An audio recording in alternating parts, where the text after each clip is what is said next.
The world is bad. We know that. But sometimes the world can be good. And when bad things are happening to Astralis, I feel good. I do. And bad things are indeed happening to Astralis right now. I'm going to start by saying, judge me not by my friends, but judge me by my enemies. I think I have always selected the very best enemies. I've watched all of them fall, all of my ops, one by one. They've all started to drop, and Astralis might be the latest domino in the anti-Richard Lewis chain that didn't win, that I outlasted and outlived. Now, of course, obviously, I think I'm going to probably get shot down when I touch Russian airspace. I've convinced myself of it, that a bad thing's going to happen to me, but that's just my brain, so terrible flyer. So maybe I haven't outlived anything yet, but assuming if we did go, it would be at the same time, and I'd take that. That's like the end scene in The Viking where it's like, I can handle that. And I will go to esports Valhalla. I have earned it. So, yes, they did change up the roster, but they didn't just change up the roster. As you can see, they also got rid of Kasper Straube, who was, I believe, the performance coach or something. He was like a director. Sorry, it's white. It's flashbanged you. It's what people will type in YouTube. You flashbang me when you open that. For some reason, it doesn't go to night mode by default anymore, and I'm not logging into my Twitter for obvious reasons on a stream. So, because I've got DMs and what have you. But anyway, you can see there he is. Thank you, Straube. Now, just to bring everybody up to speed in case you're not, this is the guy that they headhunted from Heroic, because for some reason, Astralis can only do things in espionage terms. They could have just hired this guy. Yeah, you want to join Astralis? Oh, well, what's the benefits package like? Oh, we'll pay you this, this, and this, and we'll give you these perks. Oh, that sounds good. Thank you. I look forward to joining you. But for some reason, it always has to come with some, like, insane loaded strings.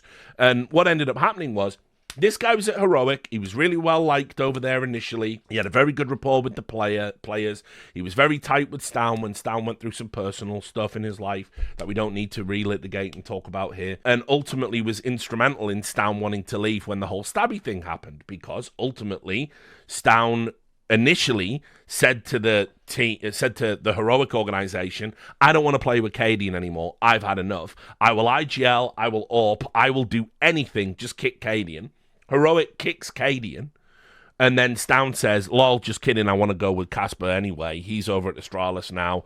So Heroic charged them what was infamously known as in my reporting, the asshole tax of 2 million. 2 million for Stown and Yabby at the start of CS2 in a game where they were unproven. And it was the last of the big spending, as we'll get to. But also, they brought this guy across, and this guy, I'm pretty sure, was on, like, 6-figure salary. You know, he was the sports performance coach. He's a professional qualified physiotherapist. I think he has a physiotherapy business outside of here. Obviously had that rapport with Stown. They all thought this was going to be a good fit. Well, you know, as I found out, this guy's a fucking fraud. This guy's a fraud when it comes to Counter-Strike. Why do I say that? Well, first of all, I think, like, we looked up, didn't we? We did the whole thing where we looked at what his level was and how he was, like, he put himself down as a player, as a potential stand-in over an academy player. Who the fuck does that? Because he's still got that little fantasy moment. I heard from people behind the scenes, like, as we saw, his Faceit rank was super low, but he's like a high silver, low gold Nova, something like that. So he's got no clue about the game. I also got told anecdotally he didn't even understand the rules of Counter-Strike when he first joined Heroic. I mean, you know, he had to be brought up to speed because he just wasn't from that world. So he went from basically starting there to being like one of Astralis's main guys.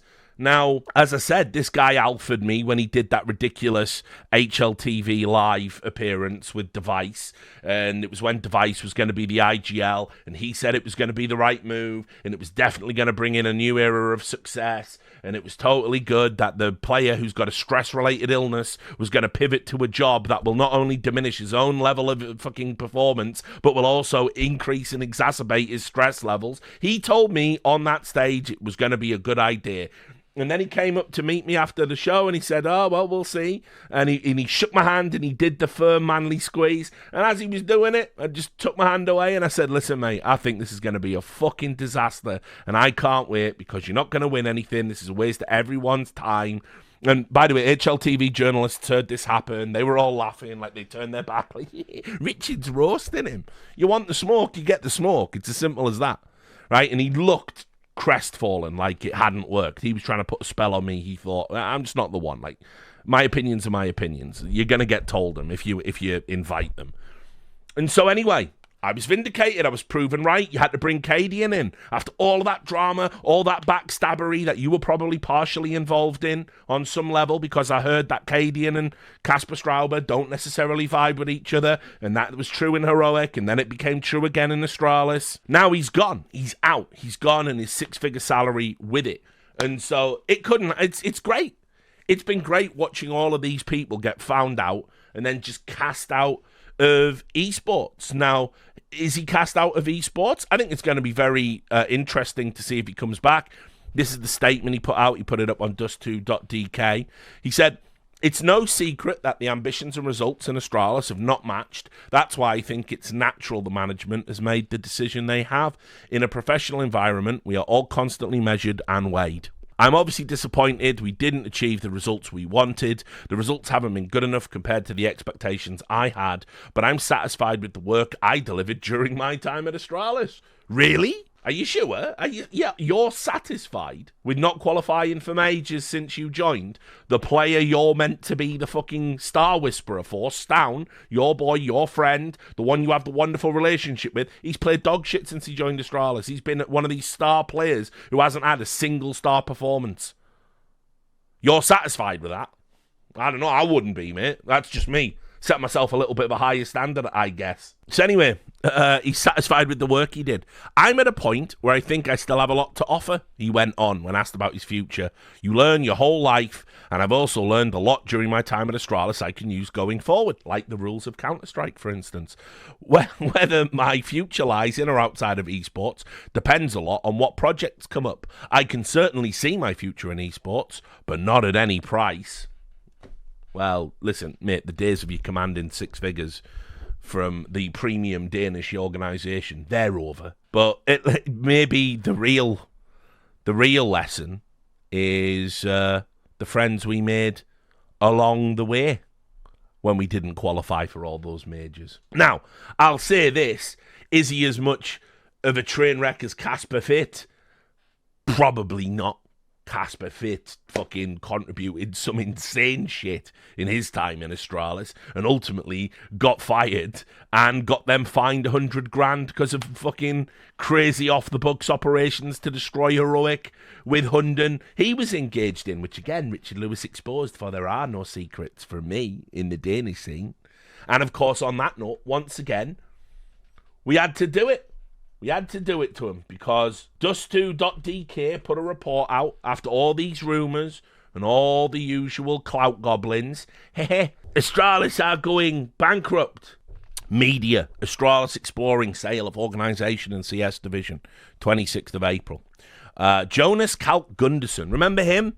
Remember him? The real person and a real human being that defended women and implied everyone that worked at PGL was white British or something, even though that just wasn't true. And then said PGL had to hire more women at a time when Ninjas in Pajamas didn't even have women esports competitors on the books. I'm just a fucking stellar esports contributor. I'm gonna get round to him. I'm gonna be writing a piece all about his greatest hits because he hasn't gone away. I thought after tanking Nip and essentially being involved in all the bullshit like the sticker money that they just said, oh no, the sticker money's for us. Valve said so. Valve, we never said that.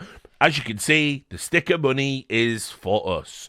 Being involved in that bullshit. But apparently he just gets to ride. He gets to ride. He gets to call Blair white. This is all fine, apparently. We love this guy. So, okay. He's now got access to Qatari money. And so he's basically said he's interested in buying Astralis, and so HLTV can confirm Astralis has actively been seeking a buyer for its brand IP rights in CS division, and this comes obviously after they cut their women's team at the end of last year. They cut their academy team just recently, just a few weeks ago, and so obviously defender of diversity in the workplace, Jonas Kalk Gunderson, obviously taking money now from people famous for their love of diversity. Isn't that interesting how that works? Isn't that interesting how everyone in esports has just pivoted to that? We don't even talk about Pride Month anymore. June's round the corner, guys. It's coming up. Operation Pride Before a Fall will be going on again. Let's see. It'll just be Team Liquid and no one else this year. You can bank on that. Anyway, Just2.dk reported that it is unknown how far along a potential deal with Gunderson is, or whether a bid has been made, but that the former COO has shown interest. Whether there are other interested buyers or what the plan would be if a sale doesn't go through is unknown. There are multiple interested parties right now. The Danish publication reports Astralis' potential sale price to be between 13 to 20 million Danish kroner, which would be 2 to 3 million US dollars. Although whether that figure includes the players or is just for the IP alone is unclear. The news comes after Astralis missed its 5th consecutive major by failing to qualify for Austin, leaving the organisation bereft of revenue from sticker sales for over 3 years. In 2024, Striker, stated on HLTV, confirmed that missing the first 3 of those majors likely cost Astralis somewhere in the region of $3 to $4 million. It certainly did. So ultimately, yes, Astralis is up for sale. It's real. They've had enough. And there's a bunch of reasons why that we'll get into. But I want to just focus on that price point.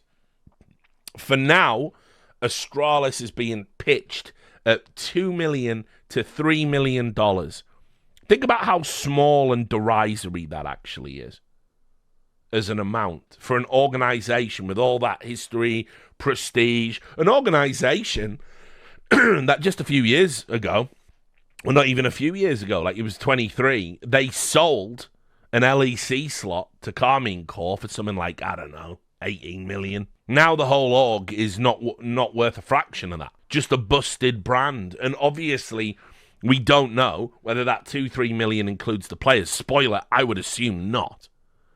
But what else are you getting at this point? I mean, one of the reasons you cut all your non-essential teams is it's easier to sell the brand pretty much with one team, one brand, one org, one IP. Here's your websites, here's this, here's that, here's your socials. GG, we're done. And the shareholders are, they've had enough. They've had enough. They see esports as just, it was a bad investment, which isn't the full story. Is esports a bad investment? Yes, but did you serially mismanage a successful brand for years? Yes, you did. You hired bad people, you made bad decisions, you bought bad players. I just don't know what else to say. Like, you couldn't be clearer that you could have been successful, but you fucked it up. And so I went out and did the rounds and started interviewing people and reaching out to sources about what's been going on over there. And I put it out on Substack. Before we look at the Substack, Dust2.dk did a summary of my article. HLTV didn't, I don't think. I didn't get the short Richard Lewis wrote article about Astralis, but that's fine because I get this. It's my face, right? And that says, look, Astralis must die in order for Danish Counter-Strike to rise again. Now, I didn't say that.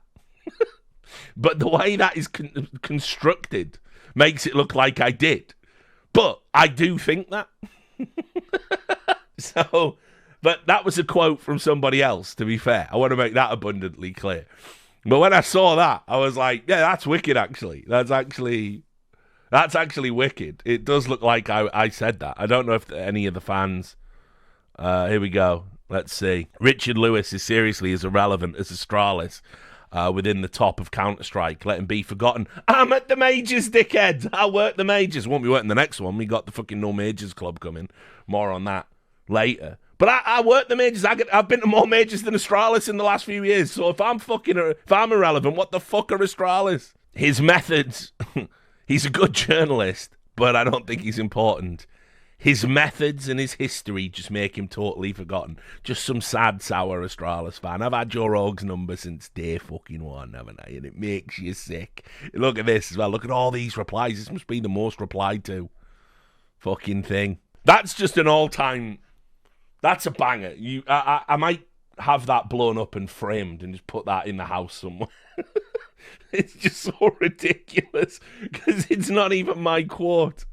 It's just not even my quote. I didn't even say these things. But anyway, we can get to what I did say, and I will look at those comments religiously later because I have a sickness and I can't help myself. So here it is, behind the scenes of the Astralis sell-off. I've made the Substack a kind of off-white, eggshell kind of colour these days because it's a bit more professional, getting some graphics made up for it. Listen, we'll all love purple-era Substack when we announced Counter-Strike 2's existence to the world, but this is the future, unfortunately, because I'm going to be doing a bit more serious content on the website. So, anyway, exclusive. Behind the scenes of the Astralis sell-off. It talks about the report we just looked at.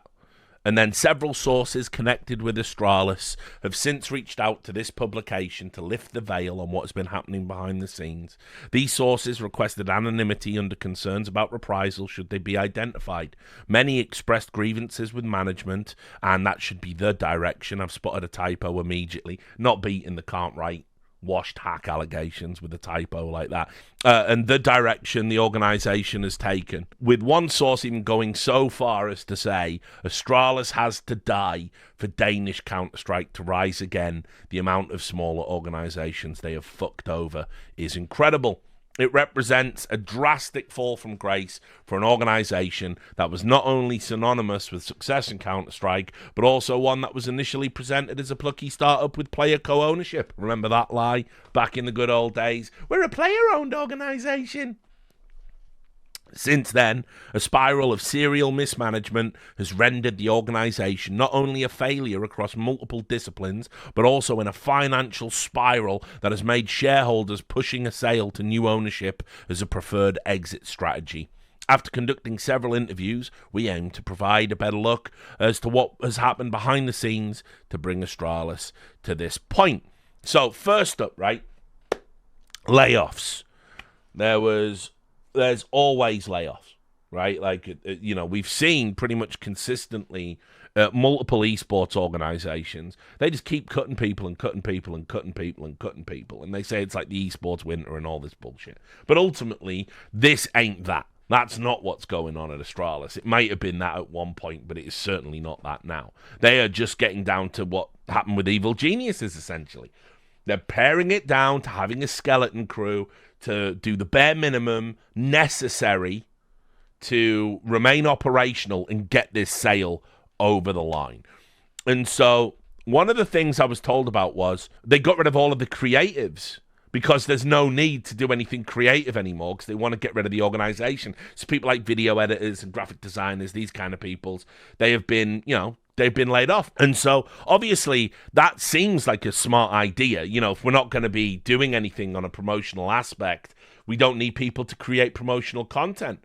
But while they've been doing this, they've been bringing in new sponsors.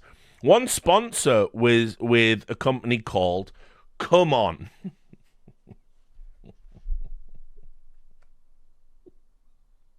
I've just realized, right, guys, you're fucking juvenile. You know, I changed the color of the Substack, and you just you think this is funny? A company being called Come On.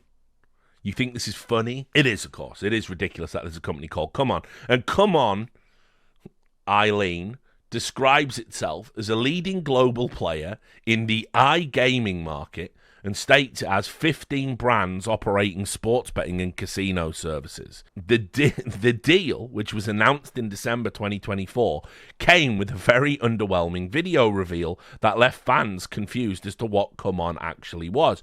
Now, what I'll do is I'll show you the video. So, for me, I think, whenever I think about, you know, like sponsorship announcements and stuff as it relates to gambling, you know, the community has mind-fucked itself now to believe gambling is worse than the Saudi Arabian state killing people. By the way, that's now probably a 70-30 opinion because sports washing works.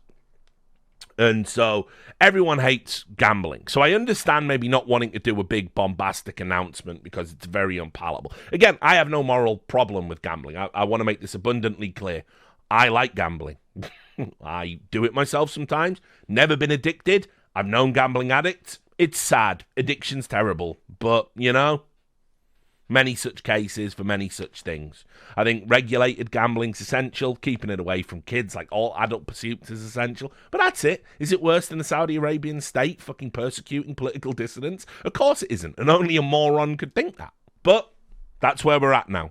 People think gambling is worse than Saudi money. Anyway, you can make exciting gambling advertisements. How do I know that? Because I watch sports and gambling is everywhere. Every time you're watching a UFC, every time you're watching a boxing match at 5:30 a.m. in Riyadh, because sports washing is bad. Every time you watch NFL, even now, you know, Jamie Foxx comes out. And I believe I'm gambling. Right? Get the hacker on, lads. See? Macca the hacker in the chat there. Right? It's just everyone's doing insane, big, bombastic gambling ads because they want to encourage you to gamble. That's the purpose of advertising, by the way. Always makes me laugh when people go, the way they're advertising, they're encouraging you to sign up. Yeah, that's the whole game. That's advertising. When McDonald's advertises a fucking delicious, thick, plump fucking Big Mac, which no Big Mac ever created in a McDonald's store has ever looked like, they're encouraging me to eat fast food and get fat and die of a heart attack. You don't cry about that. You go, yeah, of course they are. Right? So why don't we look at this underwhelming video anyway? Remember, this is a sponsorship announcement. We are proud to present Come On as our new global partner. That one, there's a couple of kills. No problem now.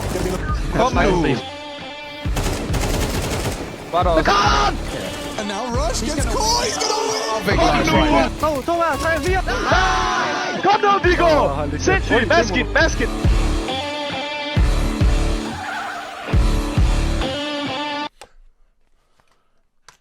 Now, I don't want to say that we were doing better editing than that in 2004. For like when we made the first ever frag movies with fraps. But that's pretty bad. That is, if I was the sponsor and I got that, you know, I'm scared to scroll. I am scared to scroll. Right, because you never know what you're going to see on Insta. That's a fucking lawless place. But anyway, you don't edit in fraps. You record in fraps. Yeah, I know. It's fine. Thanks for correcting me.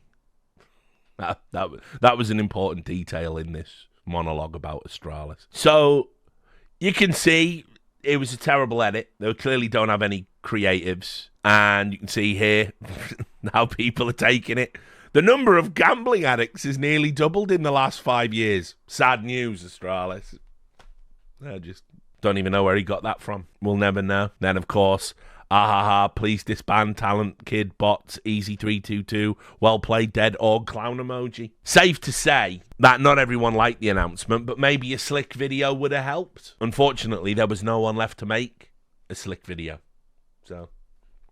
anyway, this is a segment of the article, which, by the way, I'm not going to read it all, obviously, because I want you to go and click on the Substack and read it and leave a comment and do all of that stuff. It's already been on Reddit, so there's no need to share it. Players affected. With the removal of the Counter-Strike Academy, that leaves only one division across the entire division. That should be across the entire organisation. Really should proofread my stuff. Their senior Counter-Strike squad. This recently went through a shake-up after having cut their in-game leader, Casper Cadian Muller, from the team and bringing in former G2 captain Rasmus Huxi Nielsen to temporarily steer the ship. The Huxi deal is short-term.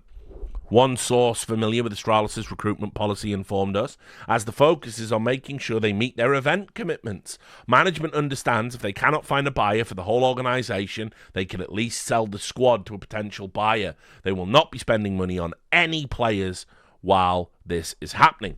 Another internal source suggested that the team is remaining active in the hope of another team being unable to attend Blast's Austin Major, as they would be potentially in line for an invite under those circumstances.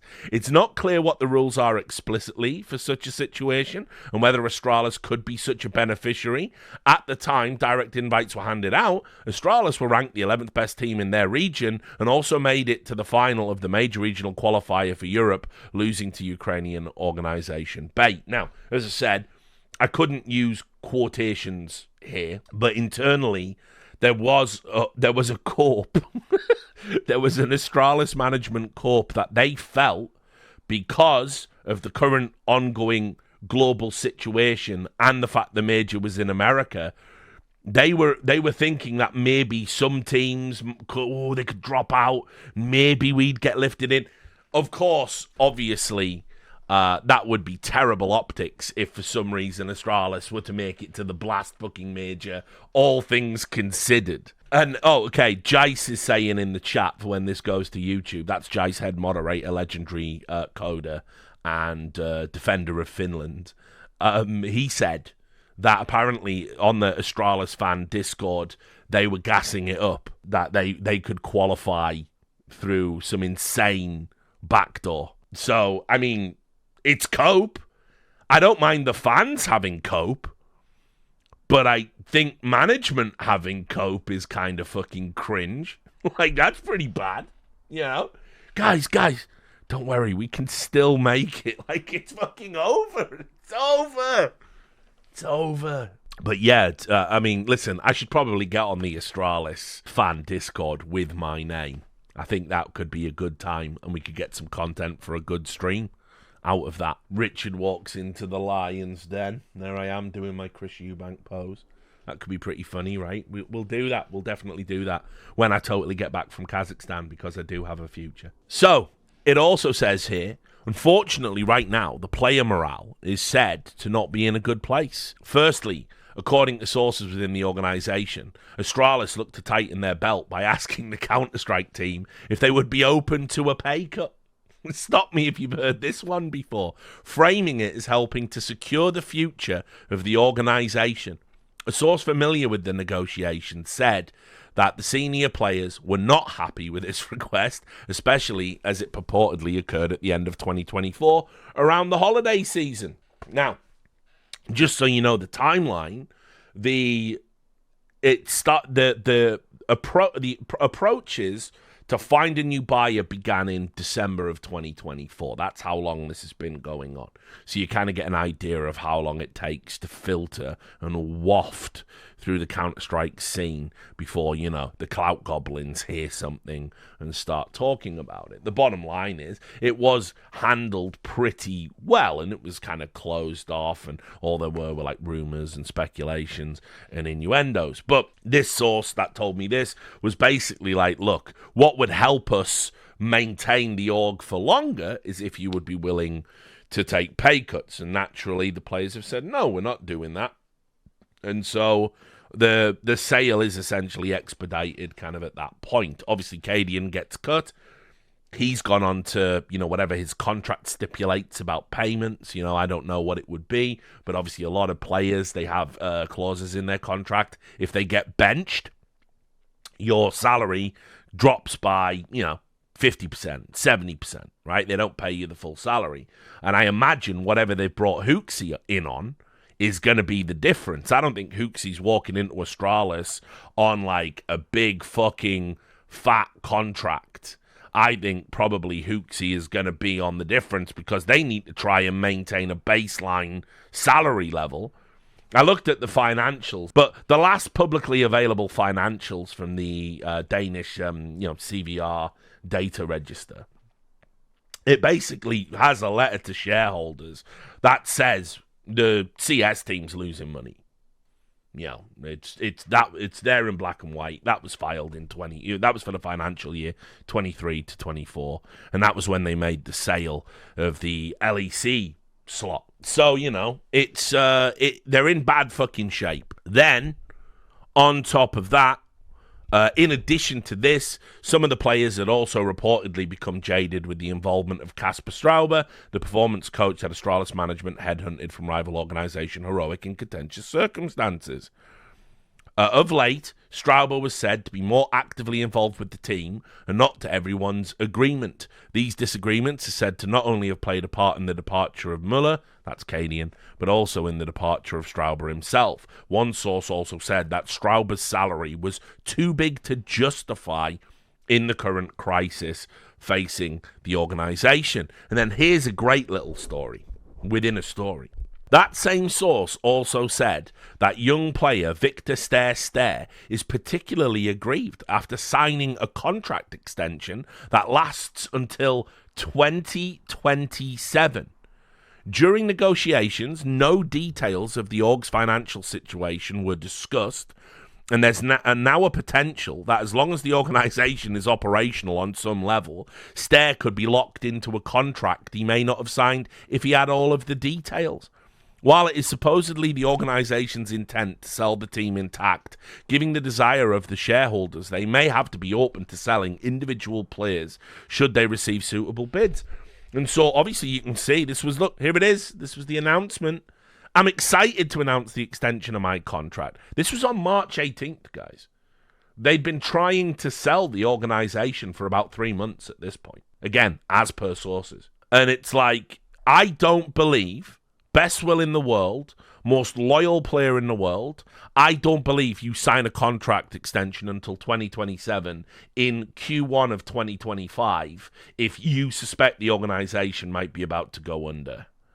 It doesn't make sense. And I don't think this is in line with other player contracts they've got on the books. I don't think this brings them all up to the same date or anything. So imagine a world where, I don't know, let's say Astralis can't find a buyer. So they decide instead to sell the players. Device goes to FaZe to replace Brokey. And they get $750,000 for him. And Stabby and Yawn go somewhere. Sorry, Yabby and Stown. It comes too easy, the Stabby thing. And then what happens to Ster? What if no one wants Ster? Is he just on the books for fucking till the end of 2027? Is that it? I don't know. So... I'm very intrigued about this one. They also made a big deal of it. This was LinkedIn. They announced it here. Kasper Straube was the guy making the announcement. It goes without saying that a player like Ster is a priority for us, and it was important to reach an agreement to continue together. That desire was mutual, and with this extension, we now have all players secured for the coming years. So, I mean, that makes it sound like maybe his contract is now in line with everybody else's, but I don't think that's true, but whatever. I could be wrong on that. That's fair.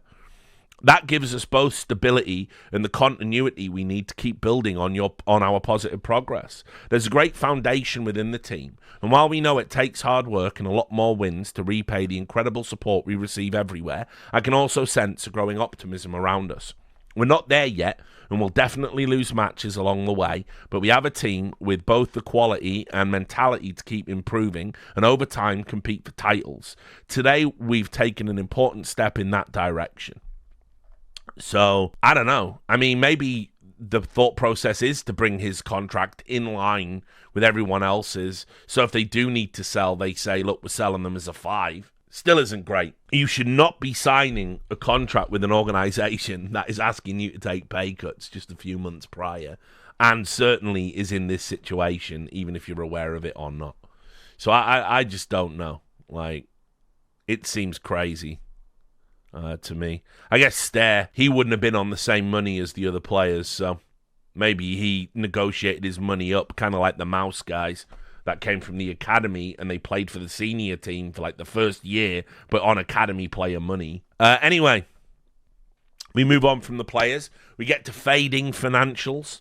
We talks here about the Nasdaq, how it went down from £1.03 a share down to 9 pence a share, so they delisted. Talks about how they didn't qualify for the major again. There was an episode of HLTV Confirmed where they were talking about this, and they were like, listen, even if it was only $1 million a year in sticker money, $1 million a year, and you don't qualify for 5 times, that's $5 million in income you didn't get. Which, considering that if they are looking to sell the org for $3 million, kind of Kind of a big deal. And then it talks about this deal, which was the £80 million Carmine Court purchase for LEC. And that worked out. They said the net gain before tax from the sale was DKK, that's Danish kroner, 153.6 million. And ultimately, it's been paid in installments across 2023, 2024, and 2025. But even with the installments from that sale, it's not enough, which really should make you think about the outgoings. And they've been going around, ultimately, trying to stop outgoing payments until the LEC money comes in from Carmine Corp. And on top of that, there's sponsorship deals that are coming to an end. Like the deal with El Giganten, a big retail outlet, that's going to stop in 2026. There was a quote here from a source. Astralis have been calling around, trying to postpone outgoing payments as well. Heroic management was slightly bewildered when they were contacted by, we redacted the name, in Astralis to ask for a postponement for the final installment of the transfer of players Yabi and Stown. And then also, there is some mixed views regarding partnering with the Esports World Cup, which is funded by the Saudi Arabian state via its public investment fund. Astralis are one of the few sizable organizations that are not receiving a stipend via the competition's club program. Internally, some shareholders have expressed disappointment about not being included, despite others feeling such a relationship could cause issues domestically. And so you can see another quote here. Astralis isn't getting any of the Saudi money from the EWC, and people don't understand the bigger picture there. Internally, though, there's a sense that Astralis can no longer compete with the organizations that are receiving that money, and that the Yabi and Stown transfer was the last big spend to achieve success, and that turned out to be a failure. So, I mean, one of the things that I kind of, like, people were, like, poking around the edges and alluding to this, but nobody wanted to hard commit to say it. But there was some sort of weird intimation that, like, maybe Astralis weren't getting the Saudi money because they weren't all coup d'etat with the fucking ESL, EWC crew, that there'd been some fractious interactions there, and as a result, they were essentially, you know, on a social level at least, disqualified from getting that money. I have no idea if that's accurate. It's kind of weird, though, when you think about how, you know, now they're potentially having a sale forced upon them with Jonas Kalk Gunderson and his Qatari money. And obviously, we all know NIP, they've always been in with the ESL mafia and their bullshit in esports. So, you know, I don't know about that.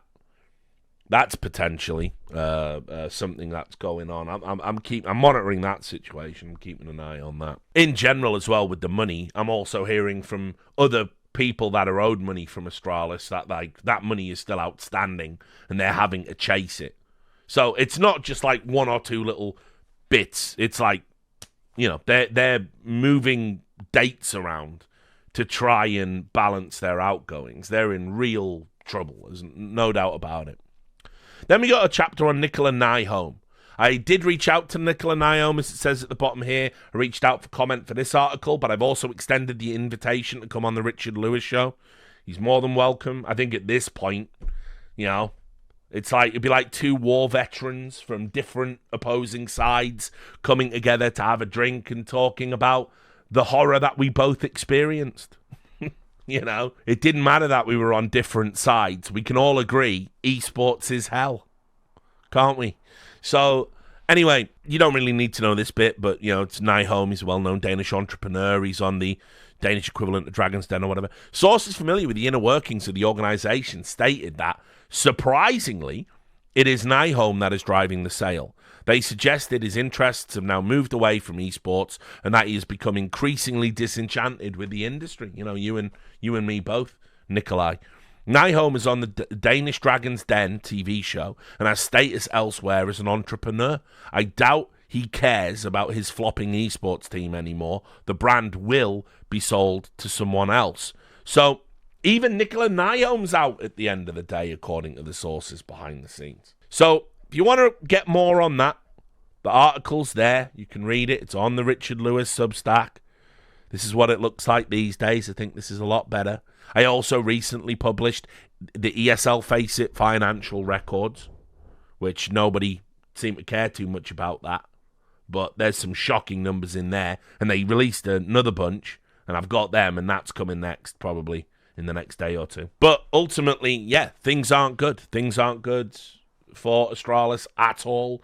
Everything you've heard is true, and a sale is imminent. Now, who could be a potential buyer of Astralis? If we're talking about picking up the organization, picking up the intellectual property, and moving forward with it, running forward with it, it would probably be a Middle East investor. It would almost certainly have to be at this point.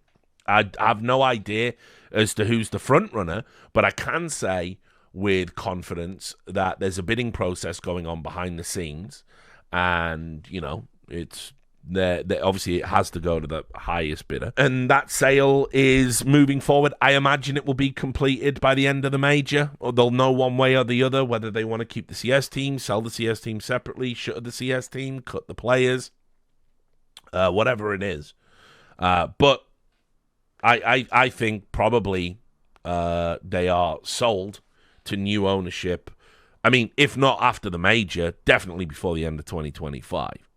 There is a necessity to what they're doing right now. And yeah, with the way the VRS point system works, obviously you want to keep the team together, whoever potentially acquires the IP or the team. They're not a million miles off qualifying. In reality, they probably should have been at this major. It's just their inherent cursed nature that prevented them. They went from a surefire 10th to finishing 11th by like 6 points, to going through a super easy MRQ to make it to the finals, an eminently beatable opponent in bait, and then they crash out. So I could see the team staying together even under new ownership. They might want to roll the dice there.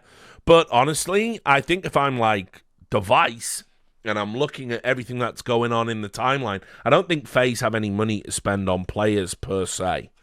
But this would be a really good time for Device to move. Brokey's in shambles. FaZe is not winning anything. Spoiler, Device will not change that. But Device could get one last big bag, and it would have to go better than the NIP move. It couldn't go worse. And FaZe would be a good fit. Maybe Liquid, some international team.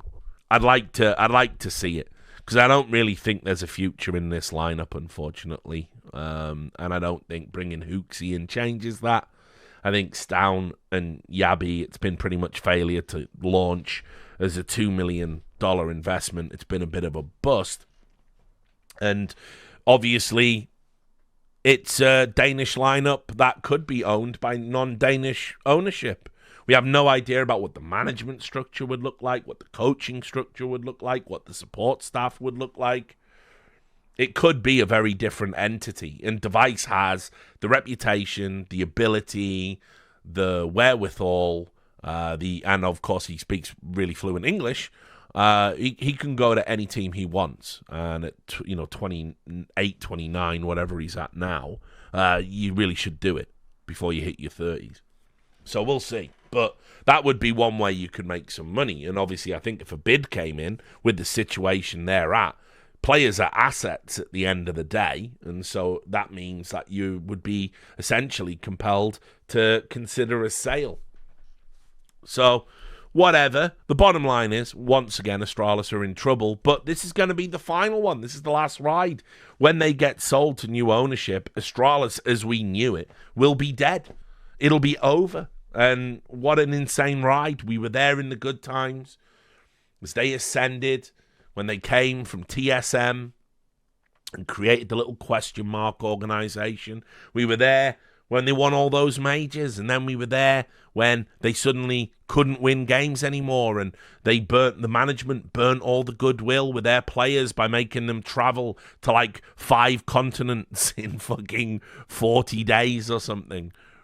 It was, it was just crazy what happened and how the organization came unstitched, and they clearly didn't have a plan for any form of long-term success.